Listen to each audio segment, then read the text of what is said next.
ഓം സായിറാം. അധ്യായം 4. ഋഷിമാരുടെ പ്രവർത്തനങ്ങൾ. കഴിഞ്ഞ അധ്യായത്തിൽ സായി സച്ചരിതം എഴുതാൻ ഇടവരുത്തിയ ചുറ്റുപാടുകളെക്കുറിച്ച് ഞാൻ വിശദീകരിച്ചു. ഇപ്പോൾ സായിബാബ ഷിർദിയിലേക്ക് ആദ്യമായി വന്നതിനെക്കുറിച്ച് പറയാം. ഭഗവാൻ ശ്രീകൃഷ്ണൻ ഭഗവത്ഗീത 4 അധ്യായം 7-8 ശ്ലോകങ്ങളിൽ ഇപ്രകാരം പറഞ്ഞു: യഥാ യഥാ ഹി ധർമ്മസ്യ ഗ്ലാനിർഭവതി ഭാരത അഭ്യുത്ഥാനമധർമ്മസ്യ തദാത്മാനം സൃജാമ്യഹം പരിത്രാണായ സാധൂനാം വിനാശായ ച ദുഷ്കൃതാം ധർമ്മസംസ്ഥാപനാർത്ഥായ സംഭവാമി യുഗേ യുഗേ. അതായത്, ധർമ്മഭ്രംശം വന്ന് അധർമ്മം തലപൊക്കുമ്പോൾ ഞാൻ സംജാതനായി ദുഷ്കൃതന്മാരെ നശിപ്പിച്ച് സാധു സംരക്ഷണം ചെയ്ത് ധർമ്മം പുനഃസ്ഥാപിക്കുന്നു എന്നർത്ഥം. ഇത് തന്നെയാണ് ഭഗവാന്റെയും ഋഷിമാരുടെയും സ്ഥിതപ്രജ്ഞരുടെയും പ്രവർത്തന പദ്ധതി. അവർ അനുയോജ്യമായ സ്ഥലകാലങ്ങളിൽ അവതരിച്ച് അവരുടെ പ്രവൃത്തി നടത്തിപ്പോകുന്നു. ഉദാഹരണമായി, ദ്വിജന്മാരായ ബ്രാഹ്മണ ക്ഷത്രിയന്മാർ കൃത്യവിലോപം വരുത്തുകയും ശൂദ്രന്മാരായ ഹീനന്മാർ ആ സ്ഥാനം കരസ്ഥമാക്കുകയും ആധ്യാത്മിക ഗുരുക്കന്മാർ അവഹേളിക്കപ്പെടുകയും മതപരമായ കാര്യങ്ങളിൽ ആരും ശ്രദ്ധിക്കാതിരിക്കുകയും എല്ലാവരും ഞാൻ പണ്ഡിതനാണെന്ന് സ്വയമേവ ഭാവിക്കുകയും ജനങ്ങൾ വർജ്യങ്ങളായ ഭക്ഷണങ്ങളും ലഹരി വസ്തുക്കളും ഉപയോഗിക്കുകയും മതത്തിന്റെ പേരിൽ ദുഷ്ടപ്രവൃത്തികൾ നടത്തുകയും വ്യത്യസ്ത മതവിഭാഗങ്ങൾ അന്യോന്യം കലഹിച്ച് നശിക്കുകയും ബ്രാഹ്മണർ സന്ധ്യ ആചരിക്കാതിരിക്കുകയും മറ്റുള്ളവർ മതപരമായ ചടങ്ങുകൾ ശ്രദ്ധിക്കാതിരിക്കുകയും ചെയ്യുമ്പോഴും യോഗികൾ ധ്യാനം ഉപേക്ഷിക്കുകയും ജനങ്ങൾ ധനം, സന്താനം, പത്നി എന്നിവ മാത്രമാണ് വലുതെന്ന് ധരിച്ച് ആധ്യാത്മിക മാർഗത്തിൽ നിന്ന് വ്യതിചലിക്കുകയും ചെയ്യുമ്പോൾ ഋഷിമാർ പ്രത്യക്ഷീഭൂതരായി സംഗതികൾ ശരിപ്പെടുത്തുവാനായി അവരുടെ മഹത്തായ ലീലകൾ കാണിച്ചു തരുന്നു. അവർ ഒരു ദീപസ്തംഭം പോലെ നേർവഴി കാണിച്ചു തരുന്നു. ഇത്തരത്തിൽ പ്രത്യക്ഷീഭൂതരായ ഋഷിമാരാണ് നിവൃത്തി, ജ്ഞാനദേവ്, മുക്താഭായ്, നാമദേവ്, ഗോര, ഗോണായി, ഏകനാഥ്, തുക്കാറാം, നരഹരി, നാർസിബായ്, സാജൻ കസായി, സവദ, രാമദാസ് മുതലായവർ. ഇവർ പല സ്ഥലങ്ങളിലും കാലങ്ങളിലും പ്രത്യക്ഷപ്പെട്ട് ലോകർക്ക് ശരിയായ മാർഗം കാണിച്ചു കൊടുത്തു. ഒടുവിൽ ഷിർദിയിൽ ഇതാ സായിബാബയായി പ്രത്യക്ഷീഭൂതരായിരിക്കുന്നു. ഷിർദി ഒരു പുണ്യതീർത്ഥം. അഹമ്മദ്നഗർ ജില്ലയിലെ ഗോദാവരി തടങ്ങൾ അനവധി മഹാത്മാക്കൾക്ക് ജന്മവും താവളവും കൊടുത്ത സ്ഥലമാണ്. അവരിൽ അഗ്രഗണ്യൻ ജ്ഞാനേശ്വരനായിരുന്നു.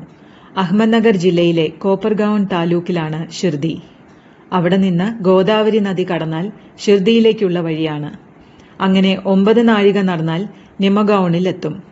അവിടെ നിന്ന് നോക്കിയാൽ ഷിർദി കാണാവുന്നതാണ്. ഗംഗാപൂർ, നരസിംഹവാടി, ഓതുംബർ എന്നീ പ്രദേശങ്ങൾ പോലെ തന്നെ ഷിർദിയും പ്രശസ്തമാണ്. മഹാത്മാവായ ദാമാജി പന്ധർപൂരിനടുത്ത് മംഗൾവേധത്തിൽ എന്ന പോലെയും സമർത്ഥ രാമദാസ് സജ്ജൻഗഡിൽ എന്ന പോലെയും ശ്രീ നരസിംഹ സരസ്വതി നർസോ ബാച്ചുവാടിയിൽ എന്ന പോലെയും ശ്രീ സായിനാഥൻ ഷിർദിയിൽ കുടികൊണ്ട് ആ പ്രദേശത്തെ പരിപാവനമാക്കി. സായിബാബയുടെ പ്രത്യേകത. സായിബാബ കാരണമാണ് ഷിർദി പ്രസിദ്ധമായി തീർന്നത്. ബാബയുടെ വ്യക്തിത്വം എപ്രകാരമാണെന്ന് നോക്കാം. ബാബ ദുഷ്കരവും ദുസ്തരവുമായ സംസാരത്തെ കീഴടക്കിയിരുന്നു. നിത്യശാന്തത ബാബയുടെ അലങ്കാരവും അപാരജ്ഞാനം ബാബയുടെ കൈമുതലുമാണ്. വൈഷ്ണവ ഭക്തന്മാരുടെ ആസ്ഥാനമാണ് ബാബ. ദാതാക്കളിൽ ദാതാവാണ് കർണനെ പോലെ ബാബ. തത്വങ്ങളുടെ രത്നച്ചുരുക്കമാണ് ബാബ. ക്ഷണിക വസ്തുക്കളിൽ യാതൊരു താൽപ്പര്യവുമില്ലാതെ ബാബ ആത്മവിജ്ഞാനത്തിൽ സദാ മുഴുകിയിരിക്കും. ഇഹത്തിലും പരത്തിലും ഉള്ള ഭോഗങ്ങളിൽ വിരക്തനാണ്. ബാബയുടെ അന്തരംഗം കണ്ണാടി പോലെ നിർമ്മലവും വാക്കുകൾ അമൃതധാരകളുമായിരുന്നു. ധനികനും ദരിദ്രനും ബാബയ്ക്ക് വ്യത്യാസമില്ലായിരുന്നു. ബാബ പ്രശസ്തിക്ക് ആഗ്രഹിക്കുകയോ ദുഷ്പേരിനെ ഭയപ്പെടുകയോ ചെയ്തിരുന്നില്ല. സമസ്ത ജീവജാലങ്ങളുടെയും നാഥനായിരുന്നു സായിബാബ. ബാബ എല്ലാവരുമായി ഇടപെടുകയും സംസാരിക്കുകയും ചെയ്തിരുന്നെങ്കിലും തെരിക്കൂത്തുകളും ദേവദാസി നൃത്തങ്ങൾ പോലും കാണുകയും നാടൻ ഗസൽ സംഗീതം കേൾക്കുകയും ചെയ്തിരുന്നു. എന്നാലും സമാധിസ്ഥ സ്ഥിതിയിൽ നിന്ന് ബാബ 1 ഇഞ്ചു പോലും വ്യതിചലിച്ചിരുന്നില്ല. അള്ളാഹു എന്ന പദം എപ്പോഴും ഉരുവിട്ടിരുന്നു. യാനീഷ സർവഭൂതാനാം തസ്യാം ജാഗർത്തി സംയമി എന്നത് ബാബയുടെ കാര്യത്തിൽ തികച്ചും ശരിയായിരുന്നു. ലോകത്തിന് താൽപ്പര്യമുള്ളതിൽ ബാബ തികച്ചും നിസ്സംഗനായിരുന്നു. ബാബയുടെ ജഠരം ആഴക്കടൽ പോലെ ശാന്തമായിരുന്നു. ബാബയുടെ ആശ്രമമേതെന്നും ക്രീഡകൾ എന്തെന്നും പറയാനാവില്ലെങ്കിലും ബാബ എവിടെയായിരുന്നാലും ലോകത്തിൽ നടക്കുന്നതെന്തും അറിഞ്ഞുകൊണ്ടിരുന്നു. ബാബയുടെ ദർബാർ ഗംഭീരമായിരുന്നു. ബാബ ദിനംപ്രതി നൂറുകണക്കിന് കഥകൾ പറഞ്ഞിരുന്നുവെങ്കിലും മൗനവ്രതത്തിൽ നിന്ന് ഒട്ടും വ്യതിചലിച്ചിരുന്നില്ല. ബാബ മസ്ജിദിന്റെ ചുമര് ചാരി നിൽക്കുകയും രാവിലെയും ഉച്ചയ്ക്കും വൈകുന്നേരവും ലണ്ടിയിലേക്കും ചാവടിയിലേക്കും നടക്കുകയും ചെയ്തിരുന്നു. എങ്കിലും ആത്മാവിൽ ബാബ സ്ഥിരപ്രതിഷ്ഠനായിരുന്നു. സിദ്ധനെങ്കിലും സാധകനെ പോലെ പെരുമാറിയിരുന്നു. ബാബ എളിയവനും അഹംഭാവഹീനനുമായി പെരുമാറി എല്ലാവരെയും സന്തോഷിപ്പിച്ചു. അതായിരുന്നു സായിബാബ. ബാബയുടെ പാദധൂളിയേറ്റ് ഷിർദി പരിപാവനമായി. ജ്ഞാനേശ്വർ അളന്തിയും ഏകനാഥ് പൈതനും ഉദ്ധരിച്ച പോലെ സായിബാബ ഷിർദിയെ ഉദ്ധരിച്ചു. ഷിർദിയിലെ പുല്ലുകളും കല്ലുകളും അനുഗ്രഹീതങ്ങളാണ്. കാരണം അവയ്ക്ക് സായിബാബയുടെ പാദങ്ങൾ ചുംബിച്ച് പാദരേണുക്കൾ ശിരസ വഹിക്കാൻ കഴിഞ്ഞിരുന്നുവല്ലോ. ഭക്തന്മാർക്ക് ഷിർദി മറ്റൊരു പന്ധർപൂർ, ജഗന്നാഥ്, ദ്വാരക, കാശി, രാമേശ്വരം, ബദ്രി, കേദാർ, നാസിക്, ത്രൈംബകേശ്വർ, ഉജ്ജൈൻ, മഹാകലേശ്വർ അഥവാ മഹാബലേശ്വർ, ഗോകർണം ഇതൊക്കെയായി. ഷിർദിയിൽ ബാബയെ സന്ദർശിക്കൽ നമ്മുടെ വേദവും തന്ത്രവും ആയി. അത് സംസാര ദുഃഖം തീർത്ത് ആത്മജ്ഞാനത്തിലേക്ക് നയിച്ചു. സായി ദർശനം നമ്മുടെ യോഗ സാധനയായി. ബാബയോടുള്ള സംഭാഷണം പാപമോചന മാർഗമായി. ബാബയുടെ പാദസേവ ത്രിവേണി പ്രയാഗിലെ സ്നാനത്തിനു തുല്യമായി. പാദതീർത്ഥ സേവ ആശാനാശകരവുമായി. ബാബയുടെ കൽപ്പന വേദവും ബാബയുടെ ഉധിഭക്ഷിക്കൽ പ്രസാദവും പരിശുദ്ധമാക്കുന്നതുമായി തീർന്നു. ബാബ നമ്മുടെ ശ്രീകൃഷ്ണനും ശ്രീരാമനും പരബ്രഹ്മവുമാണ്. ബാബ ദ്വന്ദ്വഹീനനാണ്. സന്തോഷമോ സന്താപമോ ബാബയ്ക്കില്ല. ബാബ ആത്മാവിൽ സ്ഥിതി, ജ്ഞാനം, ആനന്ദം എന്നിവ നിലയിൽ സദാ നിലകൊണ്ടു.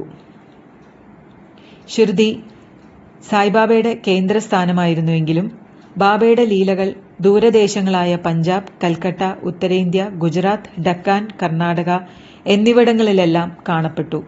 ഇങ്ങനെ സായിബാബയുടെ പ്രശസ്തി നാനാഭാഗത്തും പരന്ന് എല്ലാ പ്രദേശക്കാരും ബാബയുടെ ദർശനത്തിനും അനുഗ്രഹത്തിനുമായി വന്നുകൊണ്ടിരുന്നു. ദർശനമാത്രയിൽ തന്നെ ശുദ്ധഹൃദയനും ദുഷ്ടഹൃദയനും ശാന്തിയെ പ്രാപിച്ചു. പന്ധർപൂരിൽ വിറ്റൽ രഘുമായിയെ ദർശിച്ച അതേ ആനന്ദം അവർക്ക് ഇവിടെയും കിട്ടിക്കൊണ്ടിരുന്നു. ഇതൊരു വലുതാക്കി പറയലല്ല. ഒരു ഭക്തൻ ഇക്കാര്യത്തെപ്പറ്റി പറയുന്നത് നോക്കുക. ഗൗലീഭുവ വചനം. ഗൗലീഭുവൻ എന്നു പേരായ 95ഓളം വയസ്സ് ചെന്നൊരു ഭക്തൻ പന്ധർപൂരിലെ പൂജാരിയായിരുന്നു. അദ്ദേഹം 8 മാസം പന്ധർപൂരിലും 4 മാസം, അതായത് ആഷാഢം മുതൽ കാർത്തിക വരെ, ജൂലൈ മുതൽ നവംബർ വരെ ഗംഗാതീരത്തും താമസിച്ചു. അദ്ദേഹത്തിന്റെ സാമാനങ്ങൾ ചുമക്കാൻ ഒരു കഴുതയും തുണയ്ക്ക് ഒരു ശിഷ്യനും ഉണ്ടായിരിക്കും. എല്ലാ കൊല്ലവും അദ്ദേഹം പന്ധർപൂരിലേക്ക് പോകുമ്പോൾ സായിബാബയെ കാണാൻ ഷിർദിയിൽ വരിക പതിവായിരുന്നു. അദ്ദേഹത്തിന് ബാബയെ വലിയ സ്നേഹമായിരുന്നു. അദ്ദേഹം ബാബയെ തന്നെ നോക്കി പറയും, ഇത് സാധുരക്ഷകനും അസഹായ സഹായകനുമായ പന്ധരിനാഥ വിറ്റൽ അവതരിച്ചതാണ് എന്ന്.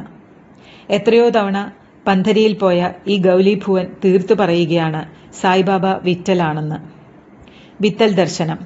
സായിബാബയ്ക്ക് ദൈവനാമങ്ങൾ സ്മരിക്കുന്നതും പാടുന്നതും വലിയ ഇഷ്ടമായിരുന്നു. ബാബ സദാ അള്ളാ മാലിക് എന്ന് പറയുമായിരുന്നു.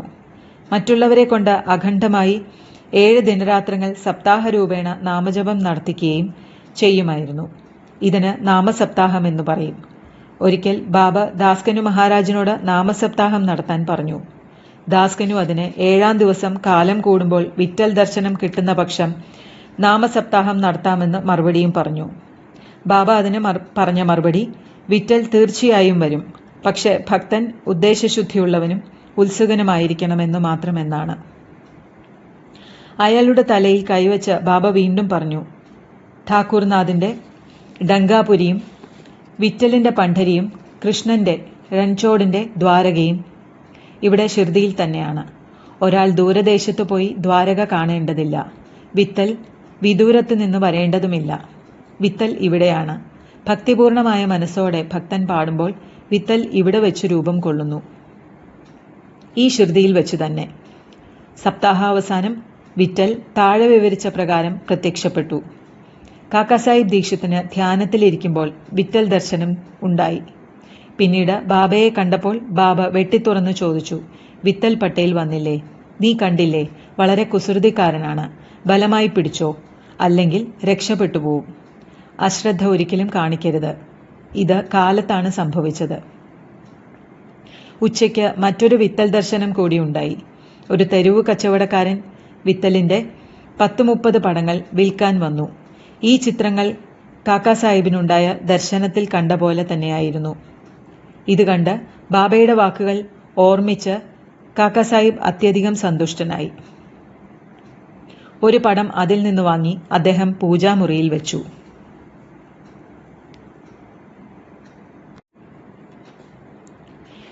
ഭഗവന്ത് റാവ് ക്ഷീരസാഗറിന്റെ കഥ. ബാബയ്ക്ക് വിത്തൽ ആരാധന എത്രമാത്രം ഇഷ്ടമായിരുന്നുവെന്ന് താഴെ വിവരിക്കുന്ന കഥ കൊണ്ട് തെളിയിക്കുന്നതാണ്. ഭഗവന്ത് റാവുവിന്റെ അച്ഛൻ വിറ്റോബ ഭക്തനായിരുന്നതിനാൽ കൊല്ലം തോറും പണ്ഡർപൂരിൽ പോയി ദർശനം ചെയ്തിരുന്നു. അദ്ദേഹം വിറ്റോബയുടെ ഒരു വിഗ്രഹം വീട്ടിൽ വെച്ചും പൂജിച്ചിരുന്നു. അദ്ദേഹത്തിന്റെ മരണശേഷം മകൻ പണ്ഡർപൂർ യാത്രയും വിഗ്രഹപൂജയും ശ്രാദ്ധവും എല്ലാം നിർത്തിവച്ചു. ഭഗവന്ത് റാവു ഷിർദിയിൽ വന്നപ്പോൾ ബാബ അയാളുടെ പിതാവിനെ ഓർമ്മിച്ച് ഇപ്രകാരം പറഞ്ഞു, ഇവന്റെ അച്ഛൻ എന്നെ സ്നേഹിച്ചിരുന്നു. അതുകൊണ്ടാണ് മകനെ ഞാനിങ്ങോട്ട് വലിച്ചു കൊണ്ടുവന്നത്. ഇവൻ നൈവേദ്യം കൊടുക്കാതെ എന്നെയും വിറ്റലിനെയും പട്ടിണിക്കിട്ടവനാണ്. അതുകൊണ്ട് ഞാൻ അവനെ ഇവിടെ വരുത്തിയതാണ്. അവനെ പശ്ചാത്തപിപ്പിച്ച് ആരാധനയിലേക്ക് ഞാൻ തിരിച്ചു കൊണ്ടുപോകും. ദാസ്കനുവിന്റെ പ്രയാഗ സ്നാനം. ഹിന്ദു വിശ്വാസപ്രകാരം ഗംഗാ യമുന സംഗമസ്ഥാനമായ പ്രയാഗിലെ സ്നാനം വളരെ പുണ്യവത്താണെന്നുള്ളതുകൊണ്ട് ആയിരക്കണക്കിൽ ഭക്തന്മാർ പല അവസരങ്ങളിലും അവിടെ സ്നാനത്തിനു പോകുന്നു. ഒരിക്കൽ ദാസ്കനുവിന് പ്രയാഗ സ്നാനത്തിന് പോകണമെന്ന് തോന്നി. ബാബയോട് അനുമതി ചോദിക്കാൻ ചെന്നു.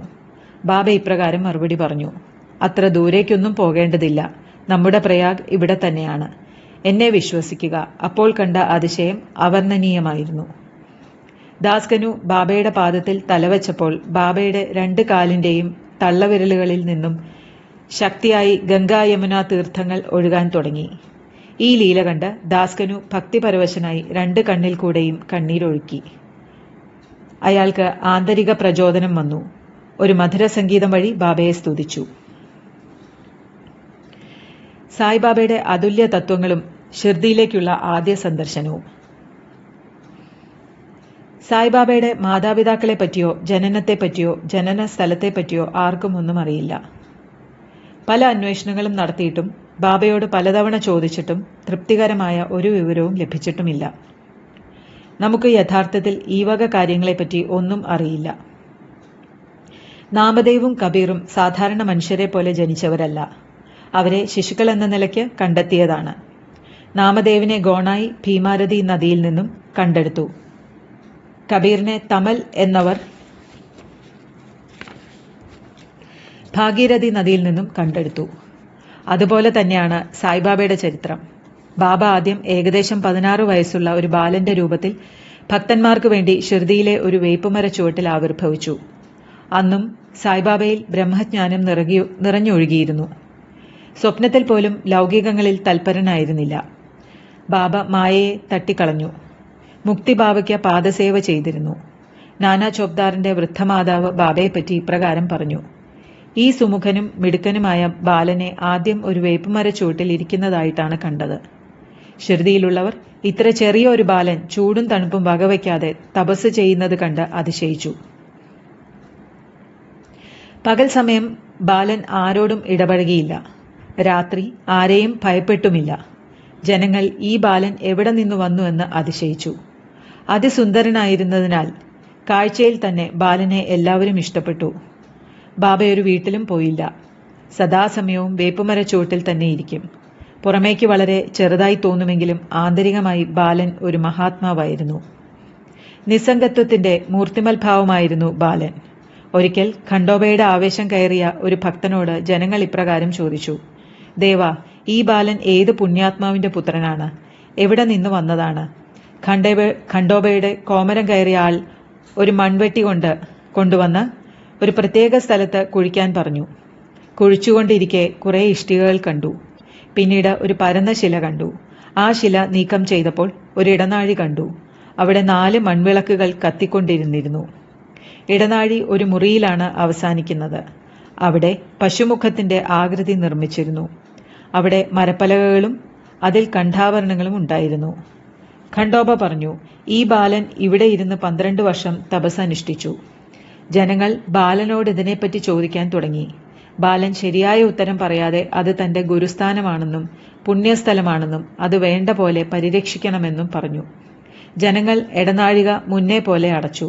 അശ്വത്ഥവും ഓതുംബരവും അത്തിമരം പുണ്യവൃക്ഷങ്ങളായി കരുതുന്നത് പോലെ വേപ്പുമരത്തെ ബാബ പുണ്യവൃക്ഷമായി കരുതി ബഹുമാനിച്ചു വന്നു. മഹൽസാപതി മുതലായ ശ്രുതി ഭക്തന്മാർ ഈ സ്ഥലത്തെ ബാബയുടെ ഗുരുവിന്റെ സമാധിസ്ഥാനമായി കരുതി അവിടെ സാഷ്ടാംഗം നമസ്കരിക്കുന്നു. 3 സത്രങ്ങൾ. 1. പ്രസ്തുത വേപ്പുമരം നിൽക്കുന്ന സ്ഥലവും പരിസരവും ഹരിവിനായക് സദേ എന്നയാൾ വാങ്ങി അവിടെ സദേവാഡ എന്ന പേരിൽ ഒരു വലിയ സത്രം നിർമ്മിച്ചു. ഈ സത്രം മാത്രമായിരുന്നു ആദ്യകാലങ്ങളിൽ തീർത്ഥാടകർക്കുള്ള ഒരേ ഒരു താവളം. വേപ്പിനടുത്ത് ഒരു ഉയർന്ന തറയിൽ അതിന് ഒതുക്കുകൾ നിർമ്മിച്ചു. ഭക്തന്മാർക്ക് ആ തറയിൽ വടക്കോട്ട് നോക്കിയിരിക്കാം. അവിടെ വ്യാഴാഴ്ചയും വെള്ളിയാഴ്ചയും വൈകുന്നേരം ചന്ദനത്തിരി മുതലായത് കത്തിക്കുന്നവർ സന്തുഷ്ടരാവുമെന്ന് വിശ്വസിച്ചു വരുന്നു. ഈ സത്രം പഴകി ദ്രവിക്കാൻ തുടങ്ങിയപ്പോൾ അറ്റകുറ്റപ്പണികൾ വേണ്ടിവന്നു. ഇപ്പോൾ സനസ്ഥാൻ വകയായി വേണ്ട പണികളും കൂട്ടിച്ചേർക്കലും പുതുക്കലും ചെയ്തു കഴിഞ്ഞിരിക്കുന്നു. 2. പിന്നീട് കുറെ കൊല്ലങ്ങൾക്ക് ശേഷം ദീക്ഷിത് വാഡ എന്ന ഒരു സത്രം കൂടി ഉണ്ടാക്കി. കാക്കാസാഹിബ് ദീക്ഷിത് എന്ന ബോംബെ സോളിസിറ്റർ ഇംഗ്ലണ്ടിൽ പോയി. അവിടെ വെച്ച് ഒരപകടത്തിൽ കാലിന് പരിക്കേറ്റു. എന്ത് ചെയ്തിട്ടും പരിക്കു മാറിയില്ല. നാനാസാഹിബ് ചന്ദോർക്കർ അദ്ദേഹത്തോട് ബാബയെ കാണിക്കാൻ പറഞ്ഞു. അങ്ങനെ 1909 അദ്ദേഹം ബാബയെ കണ്ടു. പ്രാർത്ഥിച്ചത് മനസ്സിന്റെ ഞൊണ്ടൽ മാറ്റാനാണ്, കാലിന്റെ ഞൊണ്ടലിനല്ല. ബാബ ദർശനത്താൽ സന്തുഷ്ടനായി അദ്ദേഹം ഷിർദിയിൽ താമസിക്കാൻ തീർച്ചപ്പെടുത്തി. അങ്ങനെ സ്വന്തം ആവശ്യത്തിനും ഭക്തന്മാരുടെ ഉപയോഗത്തിനുമായി ഒരു സത്രം തീർത്തു.